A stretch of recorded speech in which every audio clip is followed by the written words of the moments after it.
Puis, ce matin, je lisais dans Psaume 122 alors que le psalmiste disait « Je suis dans la joie quand on me dit « Allons à la maison de l'Éternel ». Et moi, je priais, j'étais comme « Je veux que ça soit notre vibe ici à Acts 21, qu'on est dans la joie quand on sait que dimanche matin, on va aller à Acts 21. » C'est des gens qui sont dans la joie ce matin? Yeah! Alors, comme Corentin en a partagé, on est dans une thématique présentement qui s'appelle « Dans le lieu secret ». Et le but de cette thématique-là, c'est ensemble qu'on puisse être encouragés de comment développer une connexion, une relation avec Dieu dans le lieu secret. Et dans la Bible, le lieu secret, c'est un lieu d'intimité. C'est un lieu où est-ce qu'on peut connecter avec Dieu d'une façon un à un, dans cette intimité-là.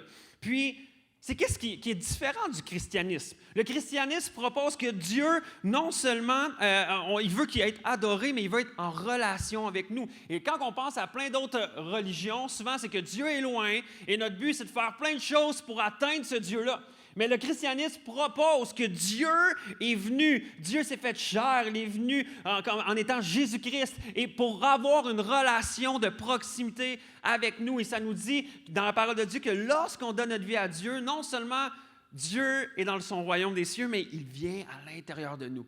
Donc, cette proximité-là, dans la Bible et dans la parole de Dieu, est vraiment importante et elle est ancrée, elle est vraiment, comment je pourrais dire, elle est vraiment centrale. C'est pourquoi que dans le lieu secret, notre but, c'est de développer une relation intime avec Dieu. Et s'il y a quelque chose dans la pandémie, dans les derniers mois, dans les dernières semaines, qui a été affecté, selon moi, pour beaucoup d'entre nous, c'est notre relation avec Dieu, notre intimité avec Dieu. Et c'est pour ça que depuis quelques semaines, on est dans cette thématique-là de comment redévelopper ce cœur-là, d'avoir une intimité avec Dieu. Et ce matin, je veux parler spécialement de... Parfait. OK, non. Quand on arrive dans le lieu secret, notre but, c'est oui d'avoir une relation avec Dieu, mais c'est d'entendre la voix de Dieu. C'est de pouvoir connecter avec Dieu et d'entendre sa voix. Et c'est sûr que quand tu entends des chrétiens parler d'entendre la voix de Dieu, ça a l'air weird. Ça a l'air weird, quelqu'un qui dit « J'ai entendu Dieu me parler ». Tu es comme « Ouais, mais il y en a aussi qui vont à l'hôpital parce qu'ils entendent des voix, tu sais. » Donc, tu es en train de dire, qu'est-ce qui se passe? Puis, je sais que pour des gens, peut-être que tu débutes dans la foi ou tu ne connais pas vraiment tout ce qui est du christianisme ou de la foi, puis tu trouves ça bizarre d'entendre la voix de Dieu. Et mon but, c'était de pouvoir démystifier ça aujourd'hui, d'entendre la voix de Dieu. Mais cette semaine, alors que je travaillais à faire ce message-là également, Dieu a changé un peu ma perspective. Dieu a changé un peu ma vision de qu'est-ce que j'allais parler. Et ce matin, le titre de mon message s'appelle « Quand la vie fait trop de bruit ». Quand la vie fait trop de bruit. Et moi, dernièrement, j'ai un problème de sommeil. Dernièrement, où est-ce que je dors pas bien. Je me réveille 3, 4, 5, 6, 7 fois dans la nuit. Et je réussis à me rendormir, là. Merci Seigneur, mais je dors pas bien. Puis là, je suis en train de regarder sur Internet, puis des fois, tu trouves des bons trucs, des mauvais trucs. Mais là, présentement, qu'est-ce qui est à la mode? C'est des applications que tu mets sur ton téléphone cellulaire et qui font du bruit. Et qui font du bruit, puis des sons pour t'aider à t'endormir. Des fois, des bruits de vagues, de nature. Des fois, t'as comme quelqu'un qui coupe avec un couteau du sable. Ça fait... Et là, théoriquement, c'est supposé t'aider à t'endormir. Mais moi, ça ne m'aide pas. Mais on est rendu aujourd'hui pour nous aider à nous endormir, à avoir des machines à bruit.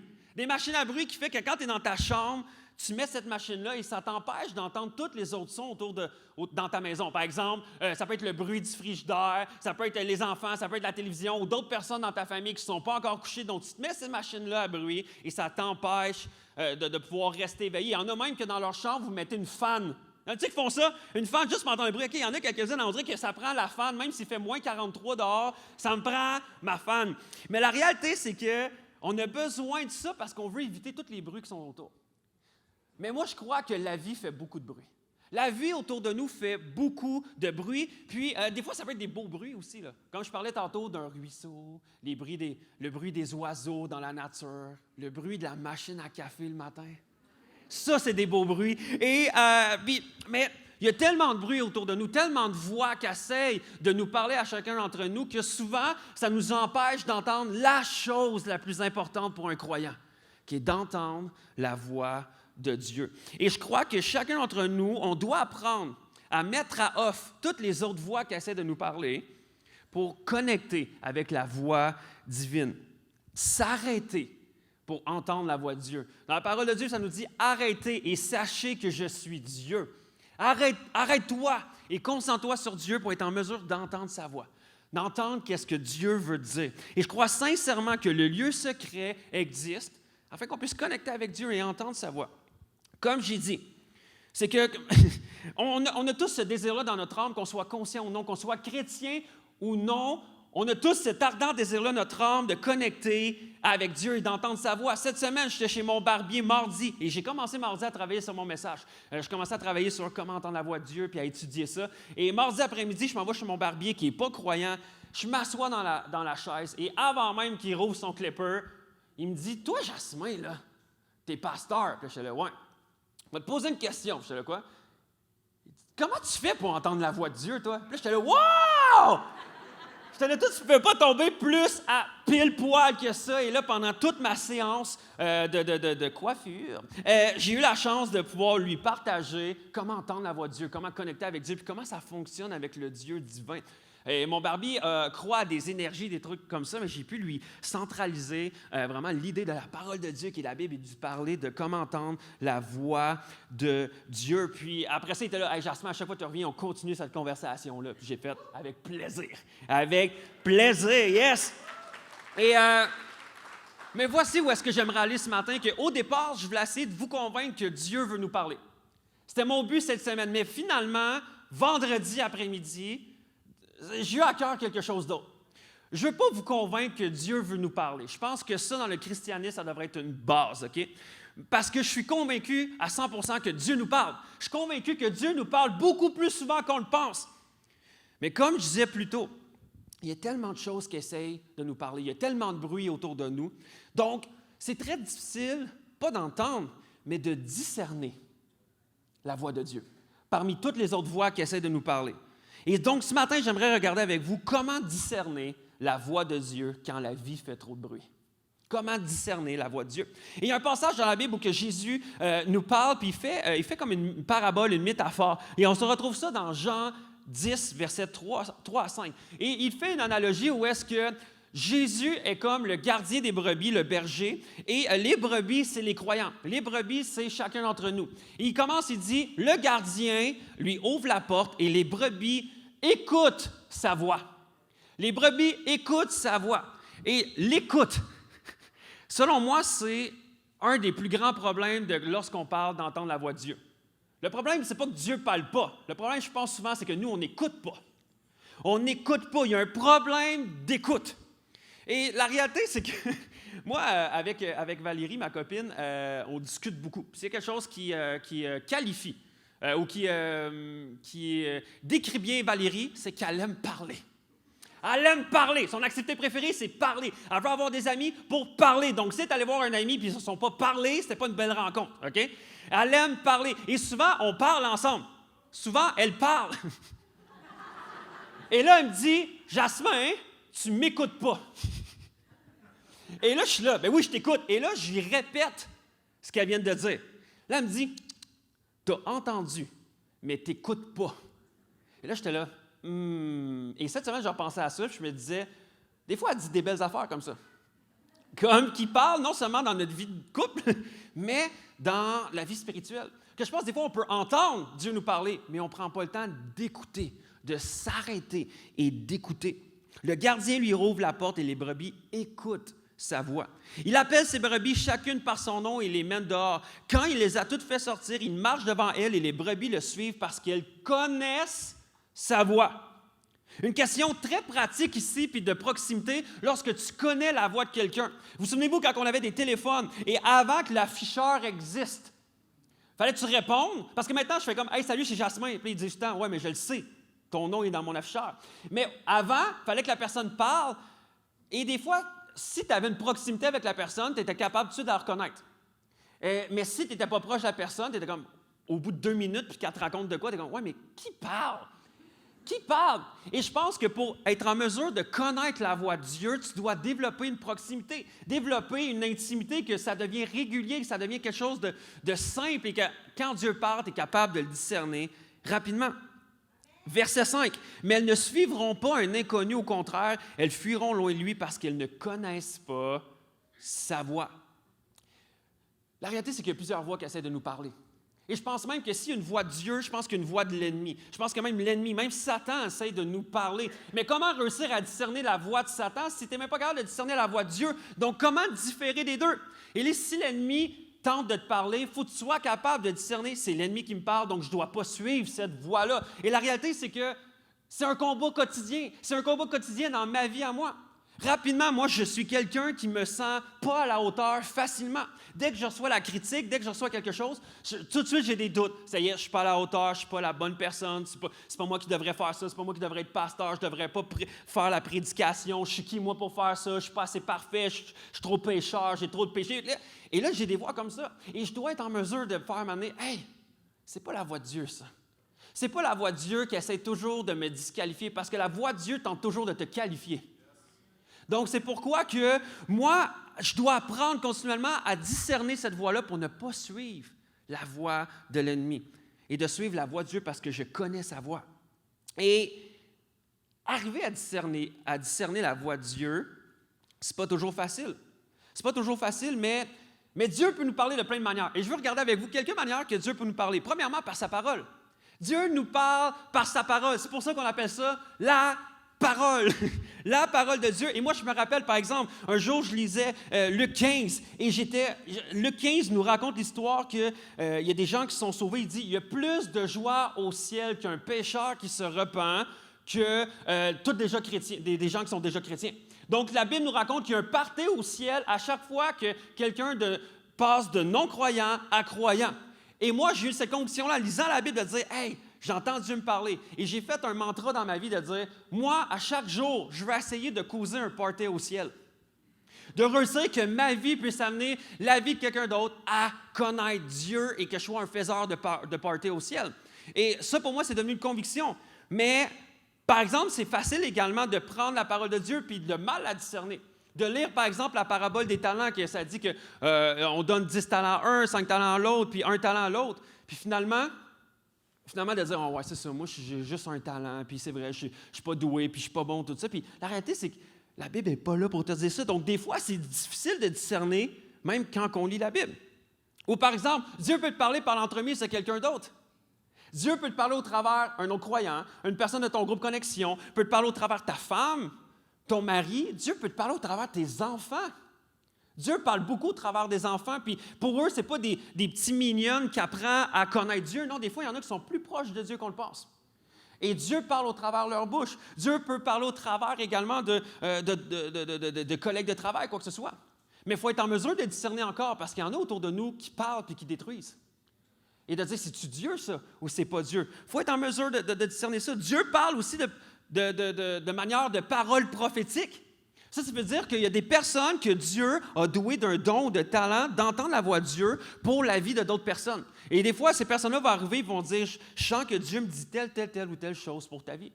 Et j'ai des gens qui sont venus déjà me voir, puis que Dieu leur a donné une parole, mais tellement précise pour ma vie. Puis c'était parfait dans la situation que je vivais, puis il y a des gens qui avaient des paroles d'encouragement, ou même des paroles de « Jasmin, fais attention à telle ou telle chose, parce que ça va peut-être nuire à ta vie, ou nuire à ton couple, ou nuire à ton ministère, ou nuire à ton amitié, ou quoi que ce soit. » Puis c'était des paroles précises. Mais il y en a des fois que j'ai vu des paroles prophétiques qui étaient complètement à côté de la traque. Complètement. J'ai déjà un de mes meilleurs amis, il est sourd, ou presque. Et quelqu'un qui est arrivé, il t'a dit, hey, je te vois avec des écouteurs, puis faire de la production, de musique, tout ça, puis c'est le Seigneur qui m'a montré ça. Puis encore aujourd'hui, on en rit un peu parce qu'on fait comme, peut-être qu'il a juste mal discerné ce que Dieu voulait dire parce qu'il ne comprend pas la musique, il a de la misère à taper sur le tempo, puis il ne comprend pas les notes. Puis c'est comme, OK, ça fait plus ou moins, mais c'est pas grave. La personne, elle s'est peut-être trompée cette fois-là, puis ça l'arrive. Mais des fois, il faut être en mesure de discerner. Dieu peut nous parler par la nature. Dieu peut nous parler aussi par un doux murmure. Tu sais, des murmures à l'intérieur de nous, des pensées, des idées, des feelings. Et moi, je me rappelle la journée où est-ce que Dieu m'a appelé. J'ai senti cet appel-là de devenir pasteur. Je me souviens, j'avais 18 ans. Ça faisait 2 ou 3 mois que je commençais à aller à l'église. Et je pense que je n'étais même pas pleinement consacré à Dieu à ce moment-là. En fait, pas je pense, je suis convaincu. Mais je me rappelle, j'étais dans la salle. Et il y avait mon pasteur jeunesse qui faisait un message. Puis dans la salle, c'était devenu tellement fort. Et c'est comme si dans ma tête, ça disait « Jasmin, je t'appelle plus tard à faire ça. » Et ma réponse a été « OK, je vais le faire. » J'ai répondu « Oui, je vais le faire. » Puis pour moi, c'était vraiment précis. C'était vraiment précis que c'était Dieu qui me parlait. C'était vraiment Dieu qui me parlait. Mais des fois, je pensais des trucs comme ça, puis finalement, c'était wrong aussi. Donc, il faut arriver à discerner. Et je vais en parler un peu plus tard, comment discerner. OK? Mais se tromper sur la voie de Dieu, ça arrive même au meilleur. Lorsqu'on regarde dans la Bible, tu as l'apôtre Pierre, qui un jour, Jésus parle à ses disciples. Il dit, « Qui dites-vous que je suis? » Et l'apôtre Pierre lève la main, puis il dit, « Ah, tu es Jésus-Christ. Tu es le Messie. Tu es le Seigneur des Seigneurs. » Et Jésus répond, fait comme, « Wow! » Pour avoir cette révélation-là, pour avoir cette vision-là de qui je suis, il a fallu que Dieu te le montre. Il a fallu que Dieu te parle, puis que tu entendes, puis que tu puisses le savoir. Mais en même temps, quelques minutes plus tard, il y a Pierre, l'apôtre Pierre, qui va voir Jésus, puis parce que Jésus annonce qu'il va mourir, et l'apôtre Pierre va voir Jésus, et va dire « C'est pas vrai, tu vas mourir! » Et Jésus lui répond « Arrière de moi, Satan! » Ça, c'est pas la bonne voie. Ça, t'écoutes pas la bonne affaire. Donc, le même gars, 2 situations vraiment proches, se trompe complètement sur qu'est-ce qu'il pense être divin. Alors, comment discerner tout ça? Comment discerner tout ça? 1 Jean 4,1 nous dit « Mais attention, chers amis, ne vous fiez pas à n'importe quel esprit. Ne vous fiez pas à n'importe quelle parole. Ne vous fiez pas à n'importe quel sentiment, émotion, à n'importe quelle impression, à n'importe quelle vision ou rêve. Mettez les esprits à l'épreuve pour voir s'ils viennent de Dieu. » Mettez les esprits avec un S. Parce que la réalité, c'est que la Bible nous parle qu'il y a le Saint-Esprit qui veut nous parler, mais il y a d'autres esprits aussi qui nous parlent. Il y a d'autres, et on doit tester, on doit filtrer, on doit être en mesure de mettre à l'épreuve ces esprits-là, savoir s'ils sont de Dieu ou non. C'est pour ça que je fais très attention lorsque quelqu'un vient me voir et me dit « Dieu me dit que ». Dieu me dit que, ou Dieu m'a parlé puis il me dit ça, ou Dieu te dit telle affaire à toi, Jasmin. Puis je suis comme, je fais attention et j'essaie de discerner et mettre à l'épreuve, est-ce que c'est de Dieu ou non? Parce que j'ai vu des gens quitter leur mari ou leur femme sur des Dieu me dit que. J'ai vu des gens ne pas pardonner quelqu'un basé sur Dieu me dit que je ne devais pas pardonner à cette personne-là. Ou j'ai vu des gens semer la division dans l'Église ou dans des groupes connexion, peu importe, sur des Dieu me dit que. Mais que ça ne se peut pas que Dieu t'ait dit ça, parce que ça va à l'encontre de sa parole. Donc, c'est pour ça qu'il faut faire très attention. Proverbe 14,12 nous dit « La voie qui paraît droite à l'homme peut finalement conduire à la mort. » Ouch! Ça veut dire quelque chose que tu penses qui est vraiment divin. « Ah, Dieu me dit que... » Il faut faire attention, puis il faut sonder, puis mettre à l'épreuve, puis filtrer, parce que ça peut conduire à la mort. Alors, qu'est-ce qu'on fait avec ça? Mettre à l'épreuve, tester les esprits. On doit filtrer ce qu'on entend, ce qu'on ressent de Dieu. Alors, je veux vous partager ce matin 4 filtres, 4 tests, 4 choses qu'on peut faire pour mettre à l'épreuve ce qu'on entend lorsque Dieu nous parle. Êtes-vous prêts ensemble? Yes, sir. Première chose, est-ce que ce que j'entends de Dieu, ça s'aligne avec la parole de Dieu? Est-ce que ça s'aligne avec la parole de Dieu? Premièrement, la voix de Dieu ne va jamais contredire la parole de Dieu. La voix de Dieu ne va jamais contredire la parole de Dieu. Jamais. Dieu ne va jamais te donner quoi à cœur qui se ne défend pas dans la Bible. Okay? Parce que Dieu a déjà parlé à ce moment-là. Et voici un exemple qu'on peut trouver dans Matthieu 19, versets 3-4. Les pharisiens, ça c'était des personnes, comme les pasteurs du temps, mais qui étaient juste pas bien disposés dans leur cœur face à Dieu, mais également face à Jésus. Les pharisiens l'abordèrent pour lui tendre un piège. Ils dirent à Jésus, « Est-il permis à un homme de divorcer de sa femme pour n'importe quel motif? » N'importe quel motif. Jésus répondit, « N'avez-vous pas lu? » C'est drôle, hein? Jésus répond, « Pourquoi tu viens me voir pour me poser une question quand il est écrit clairement dans la parole de Dieu? Pourquoi tu viens remettre en doute ce qui est écrit clairement?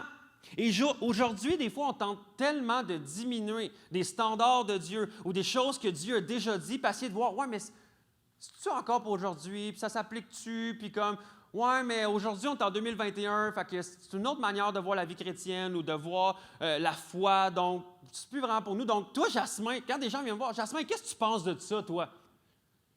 Et mon cœur à moi, puis il faut que je fasse attention, mais mon cœur et mon but, c'est de toujours ramener mais qu'est-ce que la Bible dit? Pas qu'est-ce que Jasmin dit. Parce que ma parole n'est pas la parole de Dieu. Mais la Bible est la parole de Dieu. Donc, qu'est-ce que la parole de Dieu dit? Et souvent, on va aller voir d'autres chrétiens, on va arriver dans notre groupe connexion. « Ouais, mais vous, qu'est-ce que vous pensez de ça? » On doit toujours revenir à la parole de Dieu et pas connaître notre propre opinion. Donc, sa parole va toujours être pareille. Mais en même temps, c'est facile aussi de prendre des passages hors de contexte. Très facile de prendre un passage hors de contexte. Puis, dernièrement, il y a 1 an, au début de la pandémie, j'avais fait une formation en ligne sur comprendre la Bible. Et une des choses que je disais, il faut toujours lire un passage dans son contexte. Et facilement, en tant que croyant, on prend souvent un passage hors de son contexte. Et Dieu m'a mis à cœur que prochainement, si je suis capable, à partir de janvier, je vais faire une formation en ligne sur, voici beaucoup de versets qu'on a tendance à prendre hors contexte, mais on va regarder leur vrai contexte. Donc, des petites capsules en ligne, j'espère réussir à faire, juste que ça soit utile en tant que nous, qu'on sait qu'à Acts 21, on aime prendre la Bible dans son contexte. Mais il y a quelqu'un venu qui était venu voir, était comme j'étais ailleurs, puis il me dit Pasteur Jasmin. Puis j'étais là, oui. Il dit ouais, je lisais dans la Bible là, l'autre jour, puis j'ai réalisé, il n'y aura pas de femmes au ciel. J'étais là, qu'est-ce que tu dis? Ouais, parce qu'il est écrit dans la Bible, dans Apocalypse 8, qu'à un moment donné, il va y avoir 30 minutes de silence. J'étais là, qu'est-ce que tu dis? Là, j'étais là, non, mais j'ai dit, il n'y aura pas de prédicateur non plus, parce que moi non plus, je ne me la ferme pas. Mais c'est tellement facile de prendre un passage biblique hors de son contexte. Même Satan, l'ennemi ultime de Dieu, a tenté Ève dans le jardin et Adam également en distorsionnant la parole de ce que Dieu a dit. C'est arrivé et il a dit, Dieu a-t-il réellement dit ça? Ou même quand que Satan a tenté Jésus dans le désert, avec quoi qu'il tentait? La parole de Dieu. Il écrit, ouais, mais il n'est pas écrit dans la Bible que tu peux faire ça, donc fais-le. Et Jésus réfutait, non, c'est pas ça qui est écrit, même je vais te mettre ça dans son contexte, voici ce que Dieu dit également. Donc, c'est très facile de prendre un passage hors de contexte, puis également de le faire appuyer une pensée qu'on a, puis qu'on pense qu'il est divine, puis on essaie de trouver un passage biblique pour essayer de prouver notre point quand il est tard. Donc, il faut faire attention, mais quand on ressent quelque chose de Dieu, est-ce que la Bible s'aligne à ce que je pense, à ce qui vient dans mon cœur? Il faut toujours vérifier. Donc, premièrement, est-ce que ça s'aligne avec la parole de Dieu? Deuxièmement, est-ce que ça me rendra plus semblable à Jésus? Si j'écoute la voix qui me semble provenir de Dieu, si j'écoute ce feeling-là, si j'écoute ce que j'ai l'impression que Dieu est en train de me dire, est-ce que ça va me rendre plus semblable à Jésus? Est-ce que si j'écoute et je mets en pratique ce qui me semble provenir de Dieu, je pourrais dire, voici ce que Jésus ferait. Voici ce que Jésus ferait. Et si tu te considères chrétien, si tu te considères chrétienne, si tu as déjà déclaré que je veux mettre pleinement ma foi en Jésus, Jésus est mon sauveur, Jésus est mon Seigneur, Jésus, je veux le suivre pleinement dans toute ma vie, ton but ultime, ça devrait être de vouloir être semblable à Jésus. De vouloir ressembler à Jésus coûte que coûte. Et honnêtement, n'essaie pas d'être semblable à Jésus si tu n'as jamais vraiment mis ta foi en Jésus. Essaye pas d'être semblable à Jésus si tu n'as jamais donné ta vie à Dieu, si tu n'as jamais mis ta confiance en lui, puis de savoir que c'est vraiment Dieu lui-même, que c'est le maître de l'univers. Parce que pour être semblable à Jésus, tu as besoin de la puissance de Jésus qui est le Saint-Esprit. Pour être semblable à Jésus, tu as besoin du Saint-Esprit et qui vient dans toi lorsque tu décides de mettre ta foi en Jésus. Donc, tu ne dois pas agir comme Jésus pour devenir chrétien, mais tu dois être chrétien pour agir comme Jésus. Et ça, c'est très important. Le salut, le fait d'être sauvé, le fait de savoir que lorsque je vais mourir, je vais me retrouver au ciel avec Dieu, il faut que tu aies mis ta foi en Jésus-Christ. Il faut que tu crois vraiment que Jésus-Christ est mort pour tes péchés et que grâce à lui, tu as accès à la vie éternelle. Et ça, c'est gratuit. C'est complètement gratuit. Donc, on ne peut pas gagner notre ciel, puis on ne peut pas, par nos bonnes actions, essayer de ressembler à Jésus. Puis on se dit, bien, moi, j'essaie de ressembler à Jésus le plus possible dans ma vie, donc c'est ça qui va me sauver. Non! Jésus a déjà tout fait. Mais Après avoir donné notre vie à Jésus, ça nous dit dans Philippiens 2,12 que travaillez à votre salut avec crainte et tremblement. Là, tu es comme, ouais, mais là, c'est gratuit, mais là, tu dis, il ne faut rien faire, mais en même temps, là, ça dit travailler pour votre salut. En d'autres mots théologiques, si j'essaie de faire un petit cours de théologie 101, on parle ici de régénération. On parle de régénération, ça veut dire que lorsqu'on met notre foi en Jésus-Christ, il y a une régénération qui prend place dans notre vie. Donc, ça nous dit que le Saint-Esprit vient habiter à l'intérieur de nous et que le Saint-Esprit commence à nous transformer pour nous rendre de plus en plus à l'image de Jésus. Ce qui veut dire que plus je connais Dieu, plus je vais être semblable à lui. Ça veut dire que plus je connais Dieu, plus je vais laisser Dieu transformer mon attitude, transformer mes choix, transformer mes décisions pour que je sois semblable à Jésus. Philippiens 2,5 nous dit que votre attitude soit identique à celle de Jésus-Christ. Votre attitude soit identique.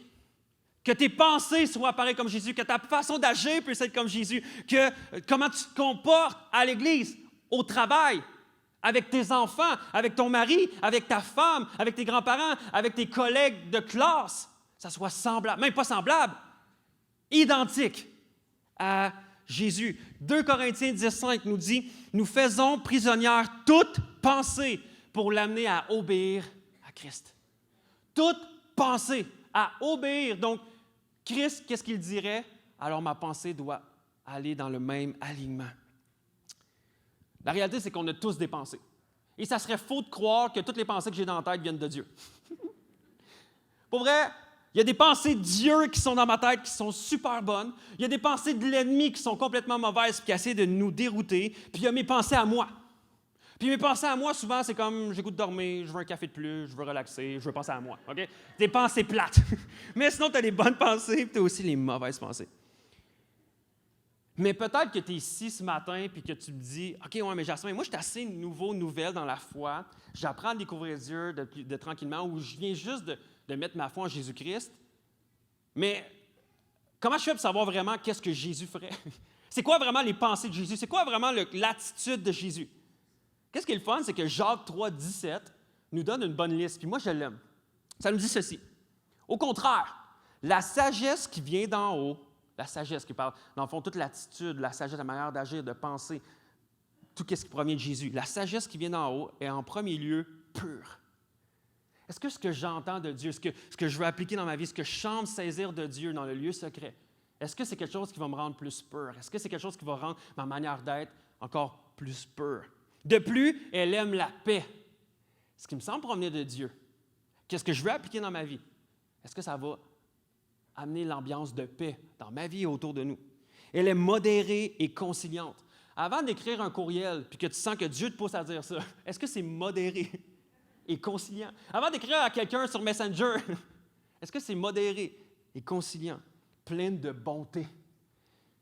Elle produit beaucoup de bons fruits, elle est sans parti et sans hypocrisie. Wow, ça, j'aime ça. Donc, tu veux être plus semblable à Jésus. La parole que tu sembles recevoir du Seigneur, est-ce qu'elle t'amène à ça? Si elle n'est pas en ligne avec ça, pose-toi des questions. Pose-toi des questions. Premièrement, est-ce que ça s'aligne avec la parole de Dieu? Deuxièmement, est-ce que ça me rendra plus semblable à Jésus? Et troisièmement, est-ce que mes conseillers pieux approuvent? Et là, je sais que là, le mot genre pieux, là, c'est pas le meilleur mot, là, mais je cherchais, OK? Est-ce que mes conseillers pieux approuvent? Mais la réalité, c'est que quand tu reçois quelque chose du Seigneur, quand tu dis « Ah, Dieu me dit que je devrais faire ça, ou je devrais aller là, ou je devrais arrêter ci, je devrais arrêter ça », OK, est-ce que mes conseillers autour de moi approuvent? Mais en même temps, choisis des bons conseillers. Choisis des bons conseillers, parce que c'est pour ça le mot « pieux ». OK? Et là, je ne parle pas d'un poteau solide, là, OK? Pieux, ça veut dire quelqu'un qui est saint, quelqu'un qui recherche la sainteté, quelqu'un qui recherche toute la liste qu'on a donnée tantôt. Qu'est-ce qui est pur, qu'est-ce qui est modéré, qu'est-ce qui est conciliant, pleine de bonté, qui porte de bons fruits. Ces personnes-là autour de toi, est-ce qu'ils semblent approuver ce que tu sembles vouloir faire ou ce que Dieu semble te dire? Est-ce que tu cherches à avoir des conseillers? La réalité, c'est que même nous, en tant que pasteurs, on ne prend pas des décisions seuls. Je En tout cas, j'essaie le moins possible de prendre des décisions seul. Parce que des fois, mes décisions ne sont pas toujours alignées avec celles de Dieu. Je me confesse. C'est vrai. Laurence est là. C'est vrai. Pour vrai, Jasmin, là, s'il y a quelque chose... Non, mais merci de me ramener, hein, c'est important. Pour vrai, là... Fait qu'il écoute pas grand-chose ce que je dis ce matin, OK? Mais on est tous dans le même bateau. On est tous dans le même bateau. C'est pourquoi on doit avoir des gens autour de nous qui sont capables de discerner ce qu'on semble dire, ce qu'on semble vouloir faire. Et des fois, même nous, en tant que pasteur, hey, on a à cœur telle chose pour l'Église, telle chose pour l'Église, je pense que Dieu me dit telle affaire. Et même entre nous, on est comme, on essaie de discerner. Ça vient-tu vraiment de Dieu ou ça vient de ton cœur? Ça vient-tu vraiment, ou ça semble vouloir suivre ce que toi t'aimerais? Donc ça, c'est très difficile même de discerner qu'est-ce que moi je voudrais de ce que Dieu voudrait. Parce que des fois, on prend ce que Dieu voudrait, ce que moi je voudrais, puis on fait comme non, Dieu est d'accord avec ça. Pas tout le temps. Pas tout le temps. Et la réalité, c'est que même nous, au-dessus des pasteurs, on a même un comité d'anciens qui, eux, veillent sur nous à savoir qu'on est sûr qu'on prend des bonnes directions, puis on se dit entendre la voix de Dieu. Puis même eux sont en train de, des fois, faire hey, faites attention à ça, faites attention à ça. Ça nous aide. Proverbe 12,15 nous dit l'insensé pense toujours qu'il fait bien, mais le sage écoute les avis des autres. Et la réalité, c'est qu'on a plein de conseillers autour de nous. Moi, j'ai des conseillers autour de moi. Et même, j'ai des catégories de conseillers. On a tous des catégories de conseillers. Vous avez la catégorie de conseillers où est-ce que tu le sais que si tu as besoin, mettons, tu as un différend avec quelqu'un. Et là, tu le sais, l'ami que tu peux appeler, puis qui va être tout le temps d'accord avec toi. Moi, j'ai ces amis-là. Tu le sais, là, hey, cette personne-là, tu sais qu'est-ce qu'elle m'a fait? Elle m'a fait telle affaire, elle m'a dit telle affaire, elle m'a dit telle affaire, puis cette personne-là, elle est ah ouais, mauvaise personne, elle. Puis là, t'es là, ah ouais, ça fait du bien, hein? Ah ouais, non, pour vrai, on la délaisse, puis on l'aime plus, puis ah ouais. Puis là, tu dis, ah ouais, hey, c'est divin, je me sens tellement compris avec toi, là. Ça fait du bien. Puis t'as les autres qui vont te challenger aussi. Puis des fois, c'est pas ceux-là que tu fais appeler en premier.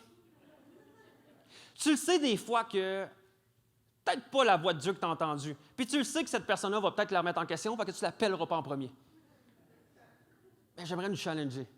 Ayons ces personnes-là pieuses autour de nous. Et même te challenger, est-ce que présentement, si tu es un croyant ou une croyante, est-ce que tu as ces personnes-là autour de toi? Peut-être que tu vas dire, oui, ils sont autour de moi. OK, deuxièmement, est-ce que tu les consultes?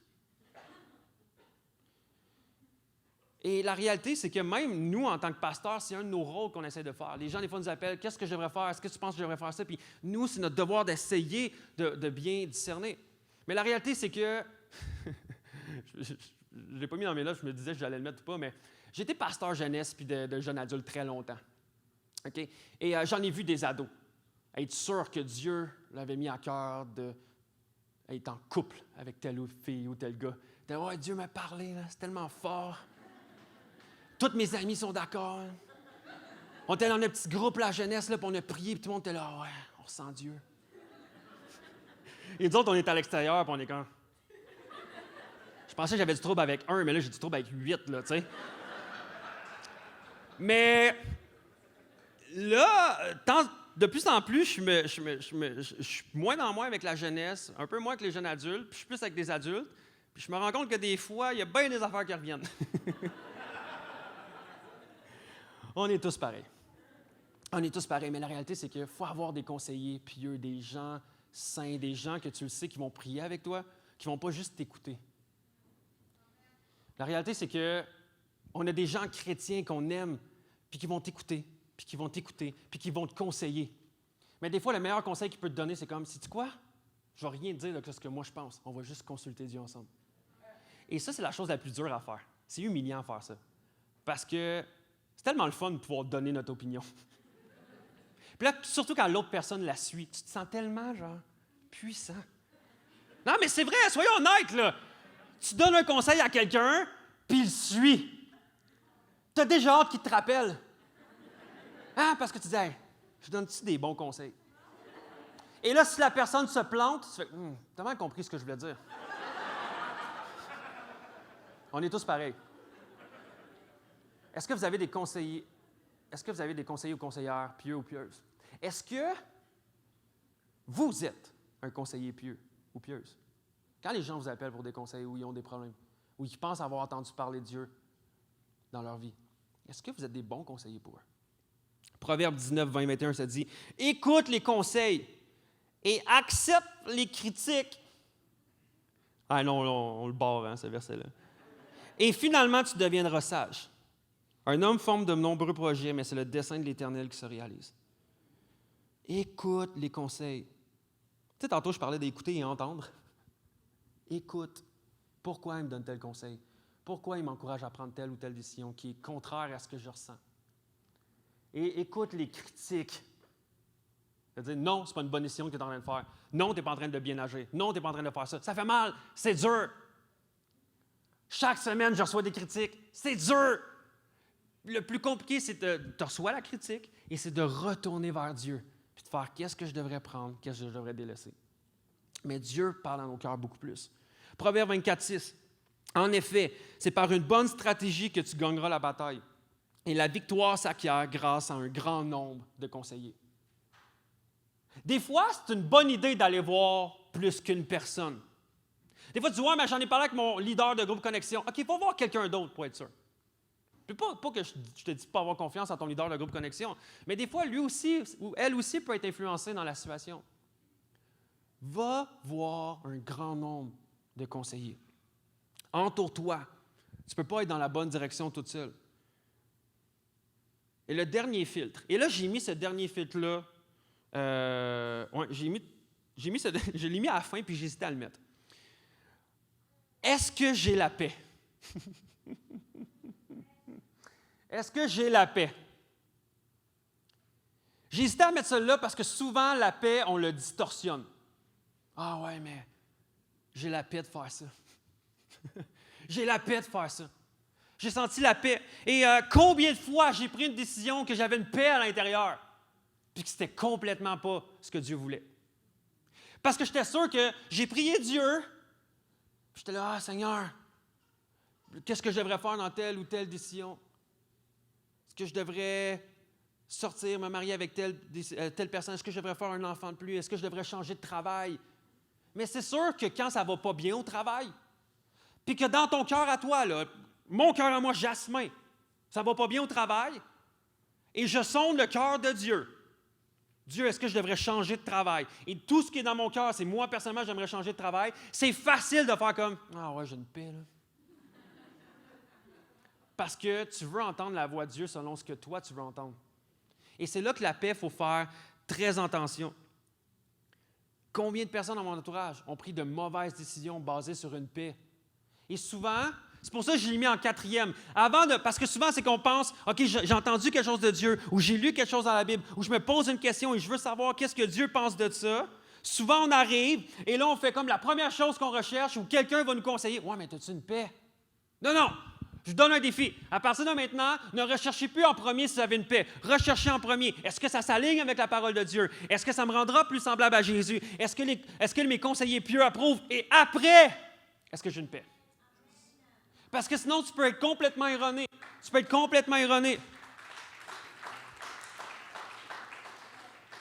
Parce que la réalité, c'est que c'est un peu le même principe de dire « Ah ouais, c'est sûr, c'était de Dieu, la porte était ouverte, c'était facile. » C'est drôle, hein? Il y a plusieurs personnes qui font ça. Ah ouais, c'était tellement divin, là, on dirait que ça a coulé, c'était super facile.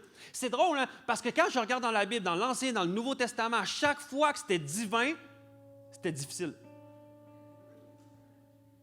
À chaque fois que Dieu appelait quelqu'un, ah, c'était facile, Dieu a ouvert les portes, puis tout ça, c'était super. Puis après ça, ah ouais, c'est sûr que Dieu était derrière ça. T'es-tu sûr?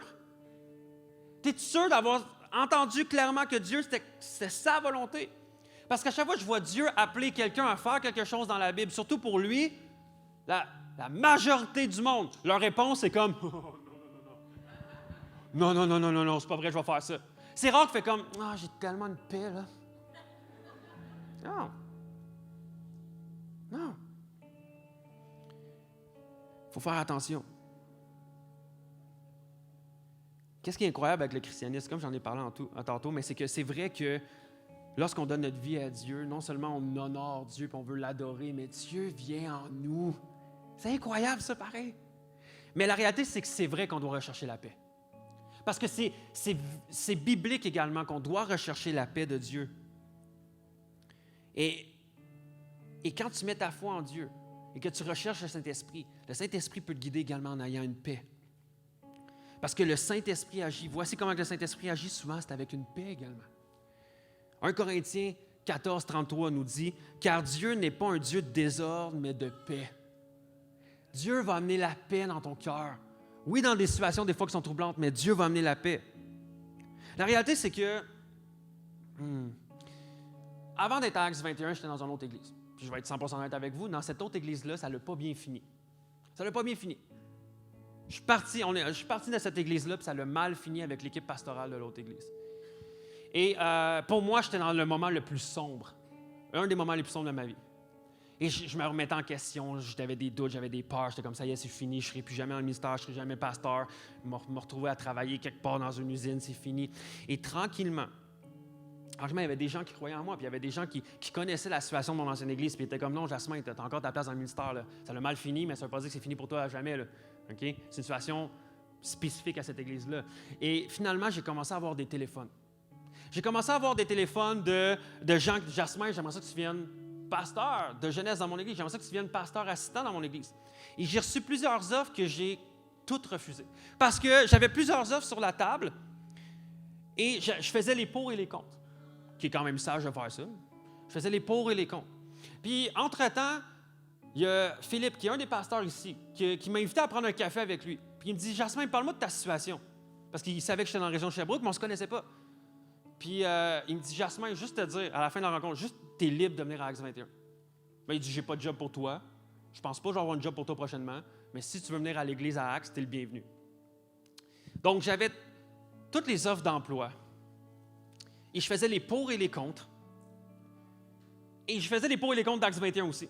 Et la réalité, c'est que Acts 21, j'avais pas mal juste des contre. Quelques pour, mais juste des contre. Pourquoi?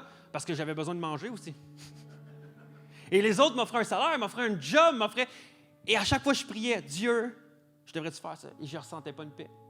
Je priais, l'autre église, je ne ressentais pas une paix. L'autre église, je ne ressentais pas une paix. Et la réalité, c'est que j'arrivais à Acts 21 et j'étais comme, je ressens une paix. Mais sur papier, c'était l'affaire la plus improbable.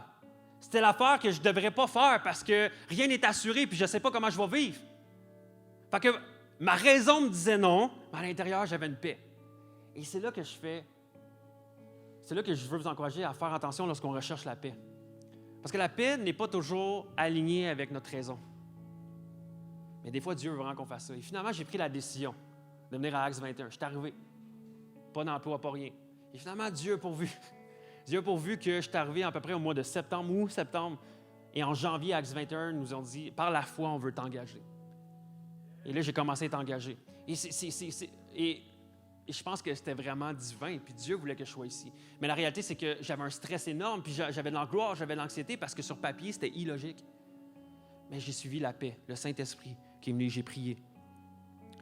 Philippiens 4, versets 5-6 nous dit « Ne vous inquiétez de rien, mais en toute chose, faites connaître vos besoins à Dieu par des prières et des supplications, dans une attitude de reconnaissance. Et la paix de Dieu, qui dépasse tout ce qu'on peut comprendre, gardera votre cœur et vos pensées en Jésus-Christ. » La paix de Dieu qui surpasse toute intelligence. Donc, quand tu fais tes pour et tes contre,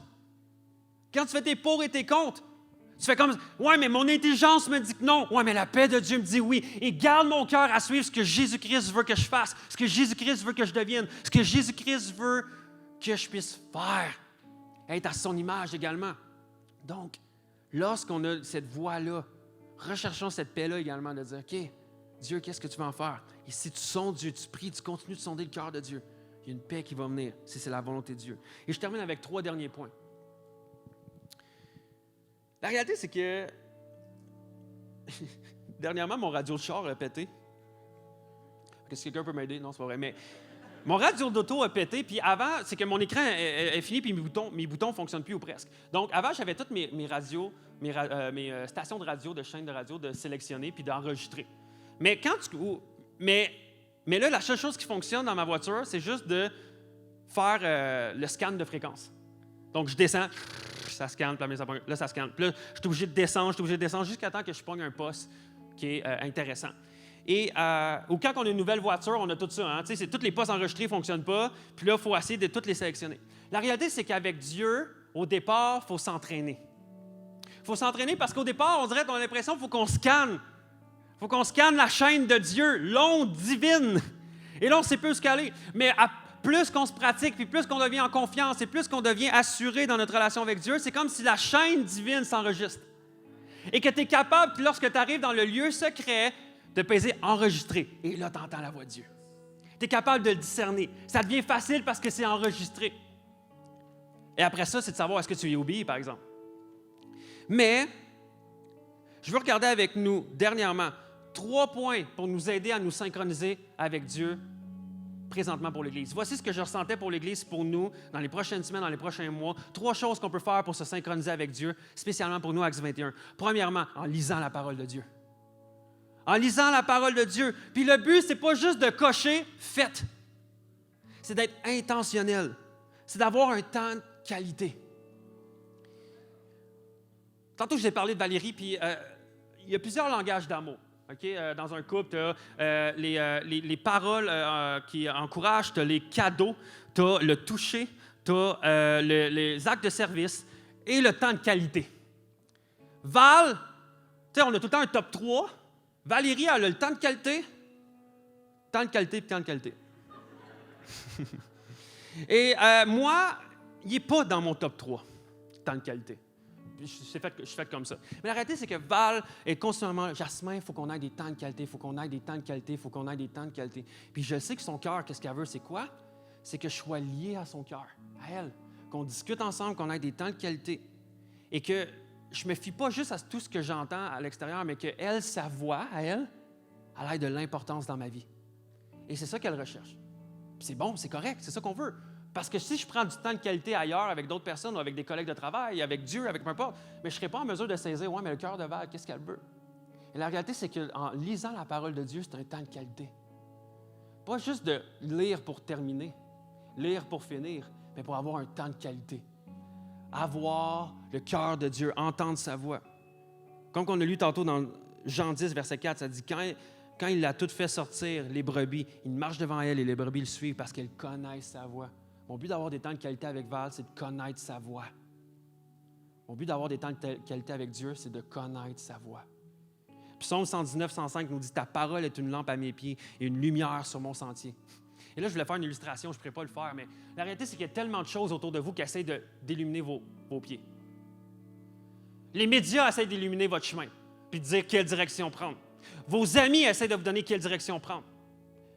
Votre mari, votre femme, vos enfants tentent vous, en tant que parent, vous dire dans quelle direction vous devriez aller. T'es pas cool comme parent. Ouais, t'as peu. Mais ils essaient de dicter dans quelle direction tu devrais aller, quel chemin prendre. Et souvent, c'est comme... Je pourrais éclairer moi, là, comme ça, ici.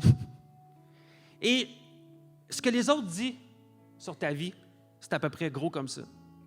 Mais ce que la parole dit pour éclairer ton chemin, c'est à peu près gros comme ça. Et tu es capable de voir.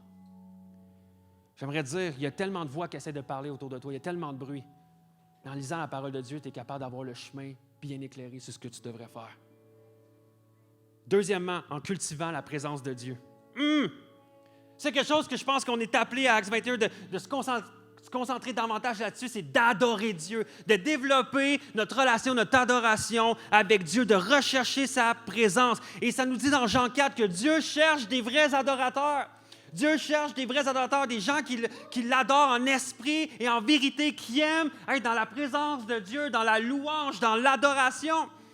Psaume 22.3 nous dit « Dieu siège au milieu des louanges de son peuple. » Tu veux entendre la voix de Dieu, loue Dieu.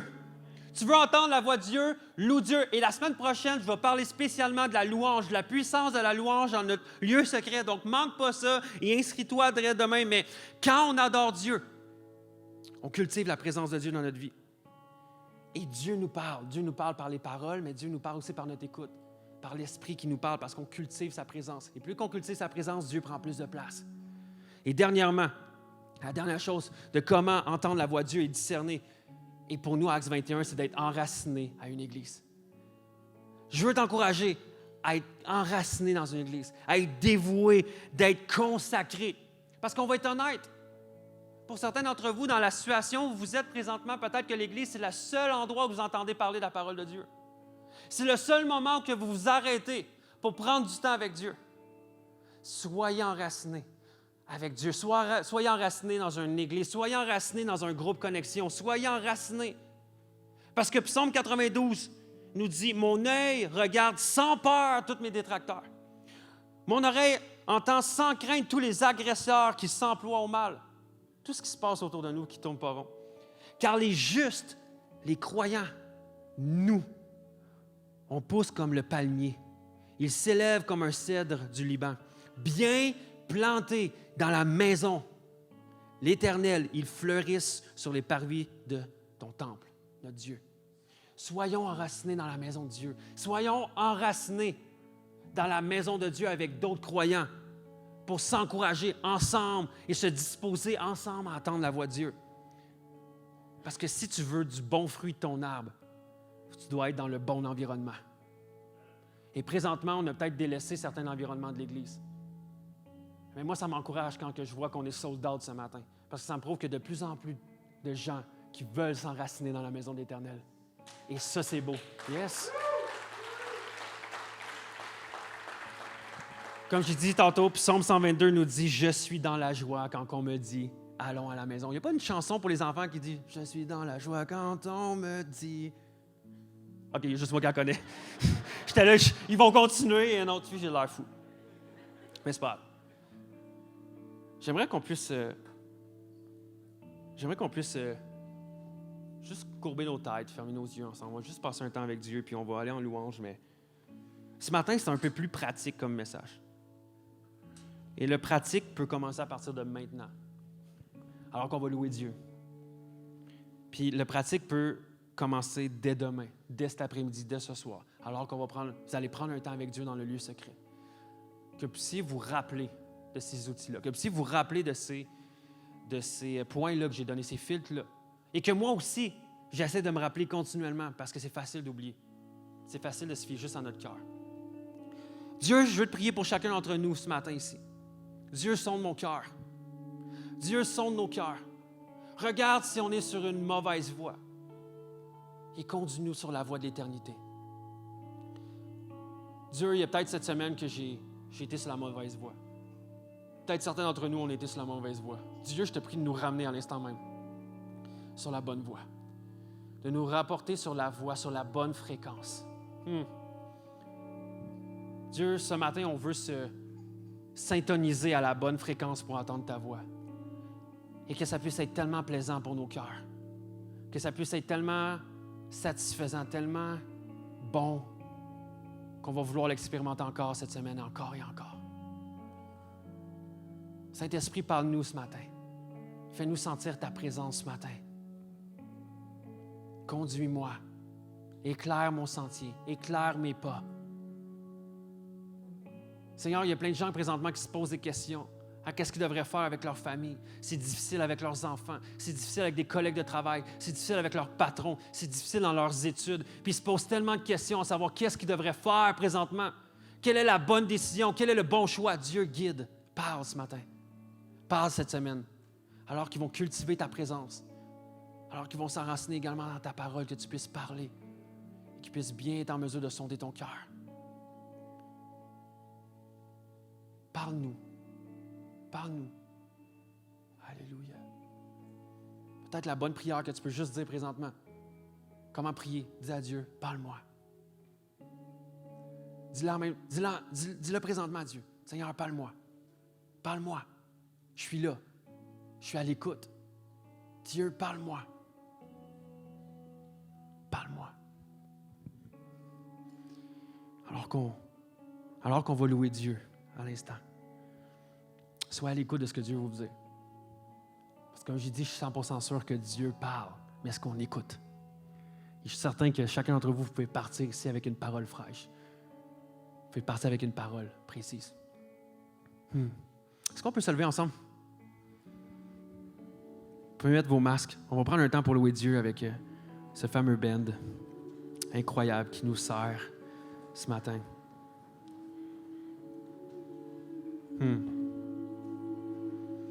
Encore une fois, Dieu, je viens devant toi pour te dire qu'on est à l'écoute.